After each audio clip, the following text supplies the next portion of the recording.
নিহত ওসমান হাদির পরিবারের পুনর্বাসনের লক্ষ্যে ডক্টর মোহাম্মদ ইউনূসের উদ্যোগে বাড়ি নির্মাণের কাজ শুরু হয়েছে। পরিবারটির দীর্ঘমেয়াদী নিরাপত্তা ও মানবিক সহায়তা নিশ্চিত করতেই এই পদক্ষেপ নেওয়া হয়েছে বলে জানা গেছে। সংশ্লিষ্ট সূত্র জানায়, প্রয়োজনীয় প্রস্তুতি শেষে ইতিমধ্যে নির্মাণ কাজের প্রাথমিক ধাপ শুরু হয়েছে। পরিকল্পনা অনুযায়ী দ্রুত সময়ের মধ্যেই একটি বসবাসযোগ্য ঘর নির্মাণ সম্পন্ন করার লক্ষ্য নির্ধারণ করা হয়েছে। ডক্টর ইউনূস সরকার মানবিক মূল্যবোধ ও সামাজিক দায়বদ্ধতার অংশ হিসেবে এই উদ্যোগ গ্রহণ করেছে বলে ধারণা করা হচ্ছে। ওসমান হাদির মৃত্যুর পর তার পরিবারের পাশে দাঁড়ানোর বিষয়টি সরকার গুরুত্বের সঙ্গে দেখছে।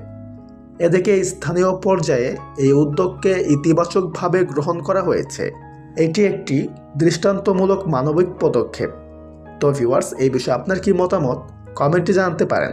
সবাই ভালো থাকবেন। ধন্যবাদ।